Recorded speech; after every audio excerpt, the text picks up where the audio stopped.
Can cookbooks help us learn our history?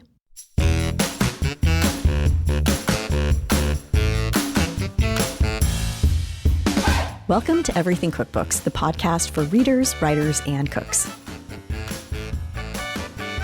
I'm Kate Leahy, and today Molly Stevens is joining me.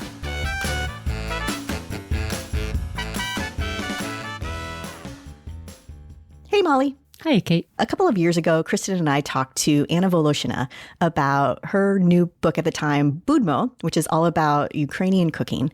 And one of the things that was really interesting in our conversation is I didn't realize how much she had to learn about Ukrainian history.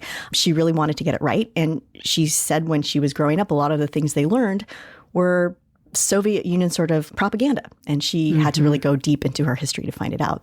And I bring all this up because we're going to have a similar conversation today about an author looking into history to figure out what really happened and then making a beautiful book around those stories. What are you seeing in this sort of historical relearning or researching space, Molly? A lot. I think a lot is happening now, and for the good. Right. You know, we're learning a lot more. I remember I used to teach a class on culinary history, and we would talk about, the spice trade or where food came from. And I think now about the way we taught, and this is decades ago, and I'm not saying we had it wrong, but we were only telling a part of the story. And I feel like now we're just pulling back the curtain a little bit more and finding ways to talk about the whole history and not just the ingredients themselves, but how it affected the people that were involved with various ingredients, the migration, the immigration, the enslavement, and all these things that went along with how our food has gotten to where it is and how it's affected the cuisines around the world. I think it's interesting. And we're also, I think, having more discussions around not just the stories themselves and relearning the history, as you say, or learning the correct history, but who's telling those stories and having more voices tell those stories. Right. It's not coming from one person who, might have been sort of like, I'm going to tell this story and somebody else's story now. It's really coming from personal history. Yeah. And it was very Eurocentric, certainly, when I was learning to cook and talking about ingredients. And now we're understanding there's a lot more stories than that need to be told. Yeah. Absolutely. That will really be at the center of our conversation today. We are talking to chef and author Lelani Lewis. Her father was from Grenada in the Caribbean and her mother from Ireland. She has this new book out called Code Noir, Afro-Caribbean Stories and Recipes. Let's welcome her on. Lelani Lewis, welcome to Everything Cookbooks. Thank you for having me. Are you talking to us from Amsterdam? I am here indeed in the Netherlands, in Amsterdam, where I live and have done for the past 8 years. 8 years. Oh, I didn't realize it's been that long. I was reading in your book and I was trying to pinpoint when you went from London to Amsterdam, but we'll get into all of that. Molly and I can't wait to talk to you more about your beautiful book, Code Noir, Afro-Caribbean Stories and Recipes. I have the copy right here.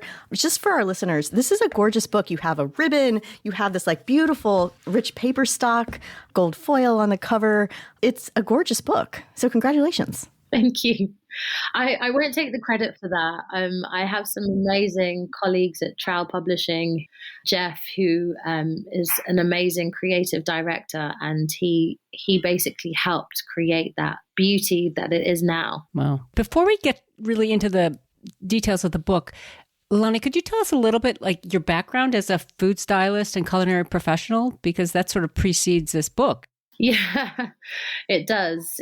I mean, I was born in London, actually, and I was working in a completely different sector. When I was in London, I was working for different charities, national charities, working with young people. But when I moved to Amsterdam, I'd always had an interest in food and basically was extremely homesick and was trying to find connections to home. What do you do when you're homesick? You cook or you eat nice home comforting food. And so for me, the comfort food was Caribbean food. And so I went around the city searching for the ingredients that I needed to make my dad's cuisine, because my dad's from Grenada. It kind of gave me a bit of more of an anchorage to the city. It made me feel a bit more at home. I was so kind of in awe about Caribbean food generally, not just because of the flavors and the taste of it being so tasty, but because of the diversity of the cuisine. You know, it has so many different, 5 different continents of influence in it. And I really wanted people to know about that. So then I started doing pop-ups all around Amsterdam. My first one being an 8-course meal. Okay. I gotta stop you here because you don't talk about this in the book, but you start doing a pop-up, and the first one, which you tell the story, which is incredible, and I hope our listeners read it. But did you have a culinary background? No. Wow. No, but you grew up with a household with food was everywhere. Food was central. I think you learn. But still. 8 courses. For how many people were at this pop-up? 35, 40. Oh my gosh. You know, I was a masochist. I mean, who goes and does that? Like, it was a huge leap. Well, someone who wants to be surrounded by people and food, I guess. Yeah, and I think I've always challenged myself. I've always seen things from if it's easy, it's not worth the pursuit, you know? And now I'm like, yes, okay, I need to start making things a bit easier for myself. But then after making all the food by myself, doing all the decorations and everything, crying into the batter, the cake batter, just thinking, what am I doing? But it led on to something which was a hugely worthwhile pursuit and career. So I don't regret it at all. Yeah, but it basically doing those pop-ups brought up so many questions from the general public who were coming to the dinners, like, what is Caribbean food and why is it not always spicy and blah, blah, blah. Oh, where's the jerk chicken? And those kind of ignorant questions made me want to pursue knowing more about Caribbean food so that I could answer those questions from an informed place. That's when I started doing a lot of research into Caribbean food, and then the pop-up dinner that I did in 2020 by the name of Code Noir. How many years between the first 8-course and then the one that you did in 2020? So for the listeners, I'm counting with my fingers because my math is terrible. I'd say about 3 or 4 years. Okay. Right. So you're researching and you're thinking through all this, and then you land on this idea to name your pop-ups. Yeah, but also change the format a bit. And you know, we talk about that lack of having worked in professional kitchens, but I did pop-ups, and one of them was 135 cover. You know, so I was getting constant baptisms of fire, and you really learn through some of your failings when you're working like at that pace. Yeah, and then I kind of formed the dinner. The pop-ups became different because it was more about storytelling and the interactions within the dinner than it was just about serving a nice plate of food. It was everything. That's such a great story for our listeners. A lot of people who listen to the podcast want to write their own book someday. I love it how the book didn't come first. What came first was discovering this love, passion for not only Caribbean food, but also the history and the research and the complications that come with it. And then you get these questions from the public that you want more answers for. And this kind of forms this foundation for these pop-ups that then eventually becomes a book. So it's sometimes I think people go, I want a book, but maybe sometimes they need the story first and then the book. And it sounds like you were building the story the whole time. That's really sweet to say, because at some point when I first started my pop-ups, I also was like, I want a book. But yeah, you're right. A book had always been a kind of tiny ambition in the back of my mind. But of course, having done all of this research and, you know, another kind of ambition of mine was that I was like, I really want to become an expert in Caribbean foodways. So having been very inspired by Jessica B. Harris, who's, you know, was one of the first books I stumbled across for my research, I was just like emulating this woman, you know, who is so knowledgeable, so eloquent and articulate with how she spoke about African and Caribbean foodways.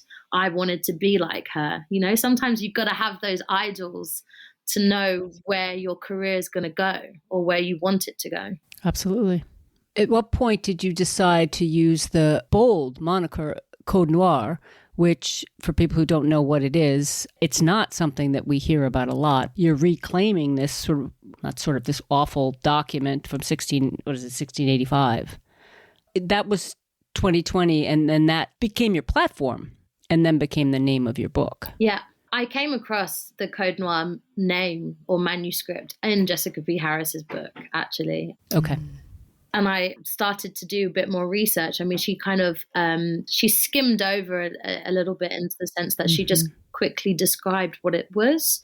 And so I then started to research a bit more into it. And I was just taken aback, actually. I mean, when you're reading a lot about Caribbean food history, just the general history itself, it is shocking and it is scary that that was allowed to happen for so long, talking about the enslavement of Africans or the mass killings of indigenous people, and then also indentured workers. I mean, it's a really dark past. But I also feel like when you are around Caribbean people and eat the food, it's so colorful and bright and delicious and diverse. And, you know, it was kind of this juxtaposition. Yeah. And so I thought, okay, well, we can't avert that this has happened in the history. And it has also shaped the history of Caribbean food and culture to quite a large extent.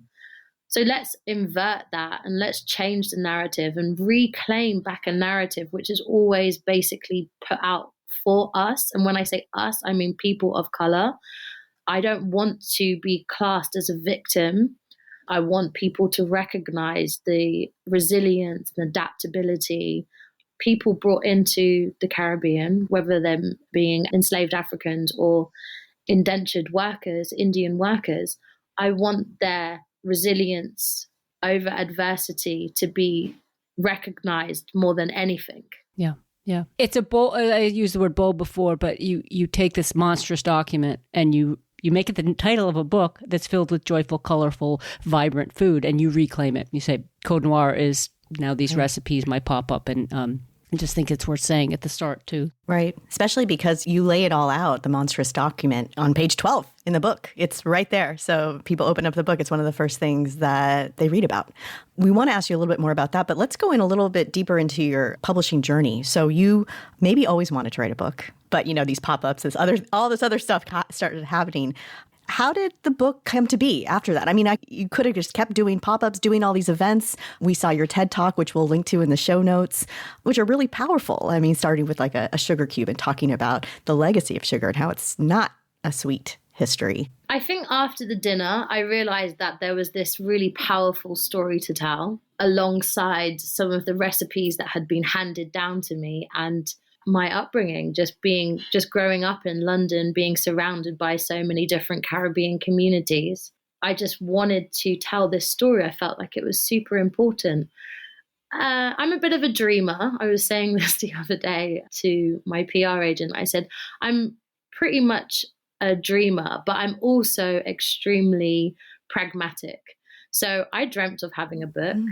But then at the same time, I was like, well, you can't just dream it. No one's ever going to knock on your door and be like, hey, you're Lelani. You've been thinking about writing a book, right?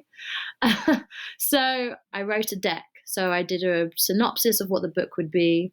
Got my friend who I was working with at the time, because I had my own photographic studio agency. Yeah. Basically, in between maternity leave and having my baby and the pandemic, I decided to start up a photo studio with my friend where she would take the pictures and I would do the food styling.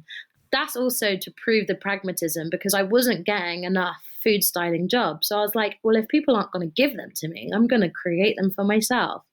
And so I asked her to take these pictures for me of the recipes, to do recipes, and to start shopping it around.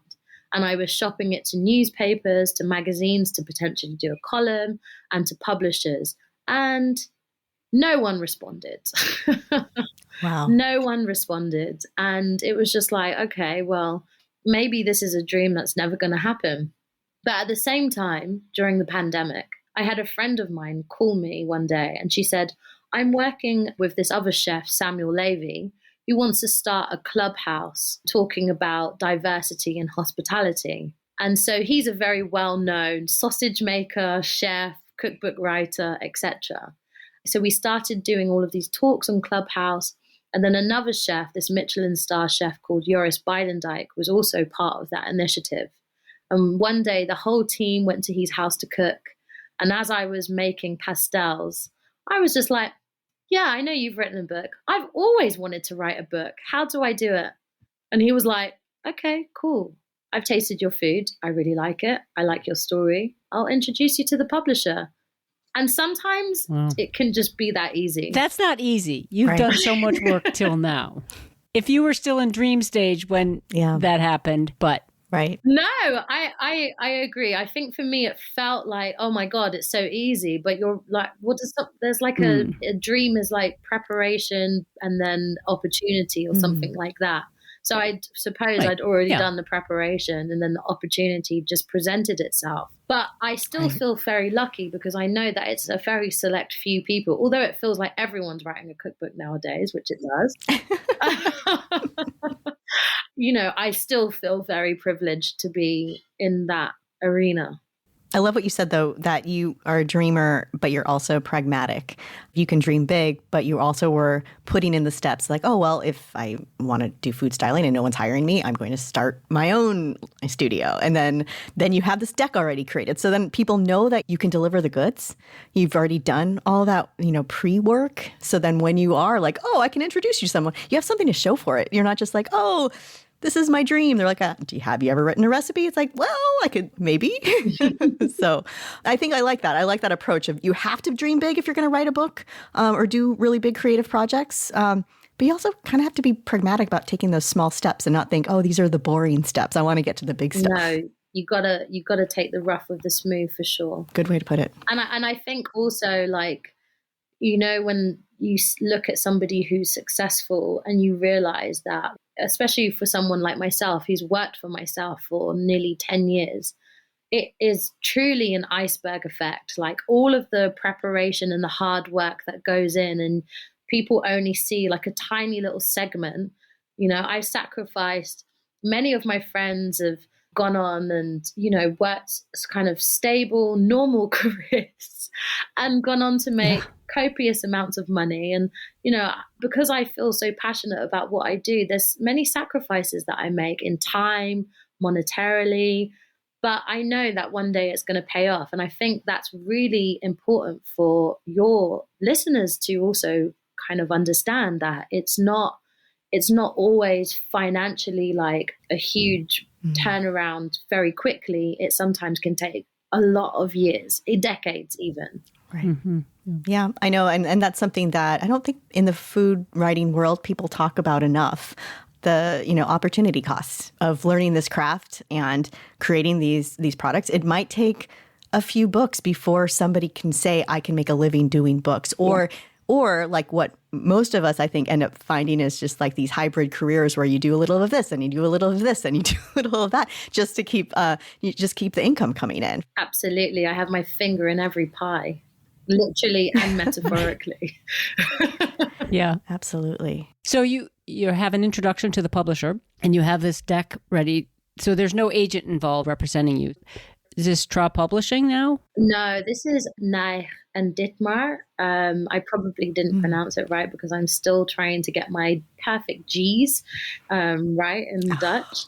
But they're a really high-end like publisher for cookbooks in the Netherlands. Got it. And I guess that's a great thing about living. There's pros and cons of living in a tiny little country is that you go direct to source. So I then was put in touch with my publishers and then I invited them around to dinner and made like a huge dinner of like many different courses, wining and dining them, but also proving to them that I could cook. They loved it. And then it was just basically sign on the dotted line, here's a contract, which I guess is really smooth. And I'm not sure what the trajectory of other authors has been or is, but that felt pretty smooth to me. And was it in English? That's a funny journey. It was written in English because I don't actually speak Dutch, which is terrible. I speak Plat and Klein Beetje, which is what every expat says to basically bypass speaking Dutch.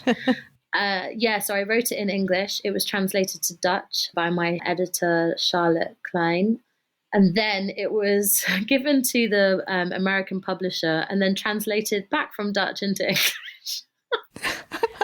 Oh, wow. Which doesn't really make Wow. sense, but that was the process. Yeah. Oh, that's funny. Once you signed with the publisher, how closely did the book they wanted resemble the book that you had proposed in your deck? Did they have a lot of changes, or were they like, yes, we love your ideas? Did they have edits? They were actually super easygoing.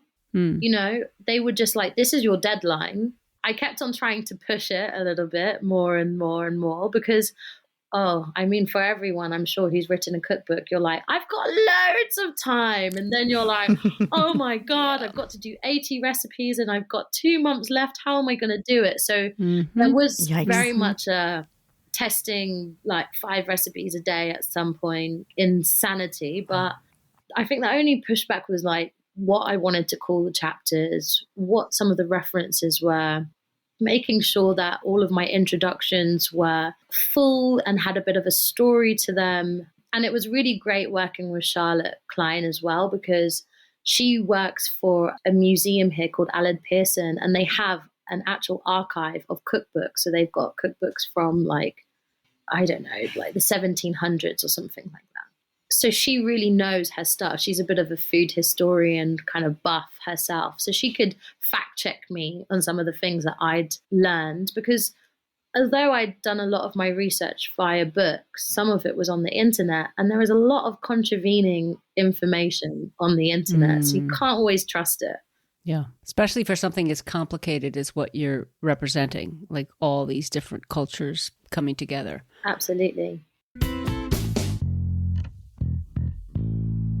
Hey, it's Andrea Nguyen. Are you enjoying this episode of Everything Cookbooks? I sure hope you are. But to be honest, it takes money to make every single show, and we need your help to keep the lights on.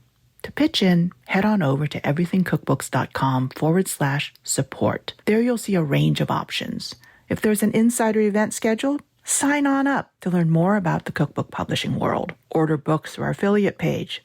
We've got merch too, t-shirts, sweatshirts, and writing caps. Or just buy us a round of coffee. You can also leave us a review. Help us out however you can.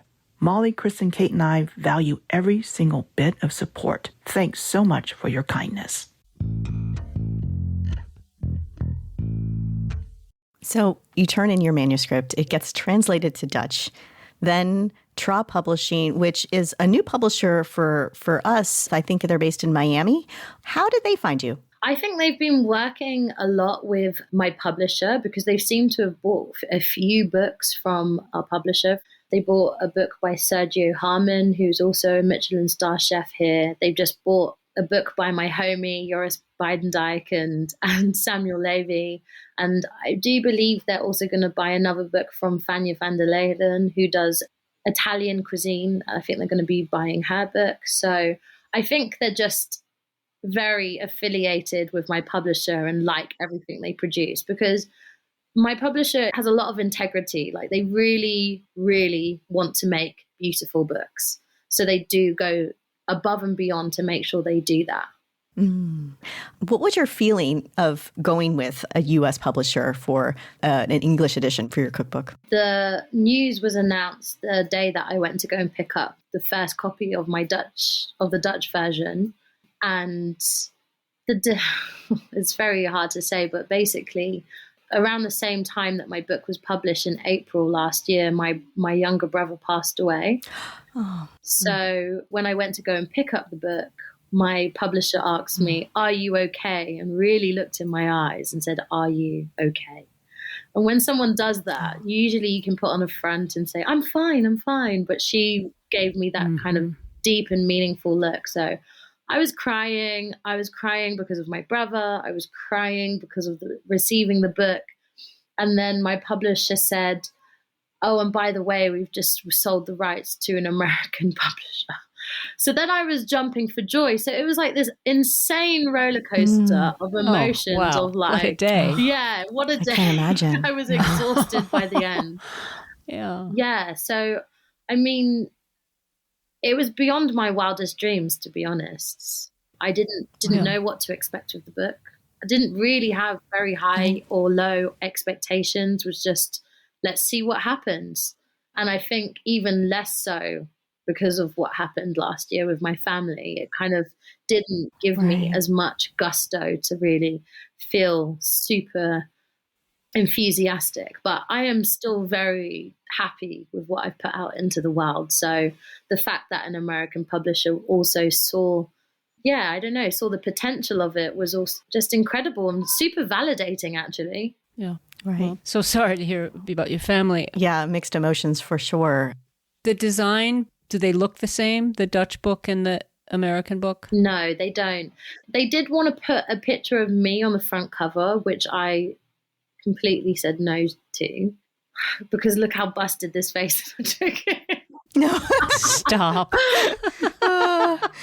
It's a lot to have yourself on a cover. Lot. And I feel like you are either a TikTok star who has, been cooking and then published a book, or you're a really well-established person, authority who work in the food industry. And I just think it just didn't feel right with the context of the book for me to be like, hi, with a big smiley face on the front of the book. So the Dutch version still has the hand with the chilies, but it's a very stark black cover. Yeah, so it's exactly like that, but the Code Noir is not gold, it's yellow. And there is no linen spine. It's just all matte black. So again, it's really striking as well.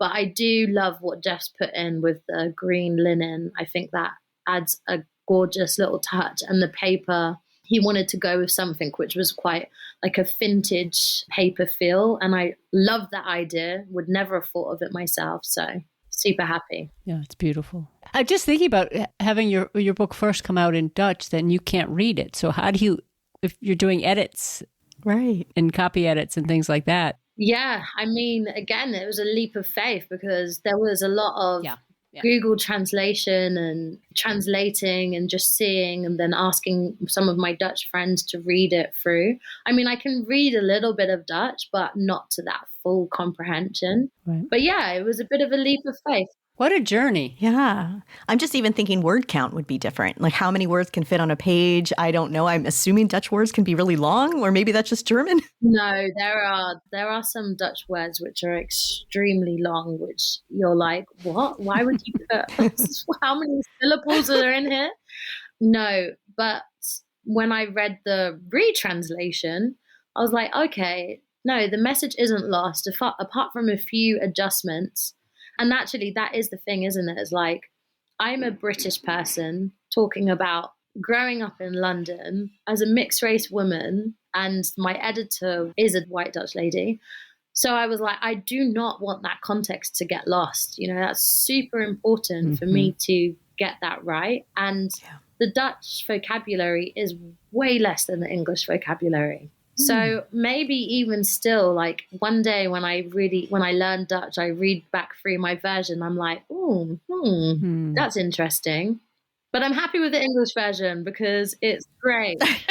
Yeah, it is great. Let's get into the book because you have a foreword in the book. And it talks about how a lot of people, including me, when we read cookbooks, we don't read them straight through. And you kind of say, please, for this one, just see about reading it straight through. Why was that part of your message? Because I'm full of my own self-importance. I don't know. No. Because I just felt like, yes, it's a cookbook, but actually the message behind it is way deeper than just it being an ordinary cookbook. I would also be happy if people just read the context, the monstrous document, finding out about the history. I would be almost just as happy with people reading those first few chapters than I would be about them actually cooking from the book. And I know that sounds bizarre and a bit obscene, like maybe I shouldn't be saying this, but I also think it's true. The red thread throughout all of my work is, I think, we've seen time and time again. I brought it up in the example of my TEDx talk about George Floyd, and now there's other situations that are happening in the world which are just really tearing people apart. And I don't feel that media platforms are really helping with creating connection. I think that they're just dividing people even more. And I feel like food can be that tangible and universal thing that can help us feel more connected to one another. It can create a commonality in quite an easy way, you know, helping people to have these really difficult discourses, and have that common thread. Mm-hmm. Yeah, you have that wonderful quote from Chris Ying from the 2018, "You and I eat the same." Chris said, "With a deeper understanding of the movement of these ingredients, we'll see just how connected the whole world is by the food we consume." It's so funny because I interviewed him. I met him for a symposium and I said, "Oh my God, you have no idea how much that book has changed my life and how much it's informed my work." And I think he thought I was being sycophantic. But really, that book, I know I'm here to promote my own, but You and I Eat the Same really did. It just gave meat to the bones of that idea that food can connect everyone. I think there's so much what you're saying that connects to Caribbean food, because you said earlier that your food is influenced by 5 continents. And it really is. And you do such a good job of explaining the layers of influence that have come through the islands. That was really great for me from a historical standpoint, because I always was a little confused by Caribbean food. I did some work on Burmese food, and there was some echoes that I saw in here, and I was like, how does it all connect? And, just with the layers of immigration that came to the islands, even if it was from some really awful things, it's just like these cultures were embedded, and the flavors all come together in this really fascinating way. So I could see on one side, though, it also could make selecting recipes for this cookbook hard, because, you have all these influences. So tell us a little bit about how you created your recipe list. Yeah, exactly. It was quite difficult, I have to say, being able to pick recipes and then just going through the list, and also quite daunting when you look at the full list of the recipes that you want to create, when you realize that those recipes have to be tested again and again. Then you're like, what am I doing to myself? But I think what was really important to me was to draw on experience, so draw on experience of what I'd eaten in the past, and then maybe recipes that I'd come across that I thought had an interesting story to tell. And some were completely and utterly new creations that I'd created myself. So I think it was drawing on experience of different pop-ups I've done, recipes that I dragged along and put in the book, recipes that I'd grown up eating, and then also just new recipes that I thought were super interesting. Yeah, you seem not bound by tradition, I guess, or not. Like Kate and I were talking before, in your head note for jerk chicken, you say that jerk chicken to me is a mixture of love and irritation. And earlier you referenced doing a pop-up and not having jerk chicken and people asking about it. So yes, you did give us the jerk chicken recipe because you sort of felt like you had to. And there's this wonderful head note in there and the recipe looks amazing. But you've also got like arancini with your father's rice and peas. You've got these sort of hybrid recipes where you're blending together. I think that coconut polenta with the roasted eggplant and tadka to me is just such a incredible layering of flavors from different places. There's a balance in there of recipes that, they're the ones that you would expect to find if you were looking for Caribbean food, but they're very personal as well in terms of your own experience. Yeah. Like I would encourage people to move away from stiff ideas about what their cuisines are. My cuisine is this. This is how pesto should be made. This is how rice and peas should be made, because everybody has a different iteration of those recipes anyway. And the evolution of any cuisine happens from migration of ingredients and people. So there's always been an evolution of these cuisines. So if we start to say, no, that's it now, the threshold's been reached and we're not going to move forward with trying to create something new, then I think, well, how boring will the world be? So yeah, that's why I didn't have stiff ideas around what I wanted to put in. And people might be like, well, this isn't Caribbean food. And all I can say is, okay, that's what you believe. Right. But the spirit is what and in the introduction about your family and your family history also helps ground these recipes. And of course, they're from you. They're grounded in the Caribbean, but they're also grounded from your family life. Tell us a little bit about writing down your dad's recipe for chicken curry. Took months. Dad, are you going to write this recipe down for me? Dad, you don't have to measure it. Just give me an idea of all of the ingredients that you put in there.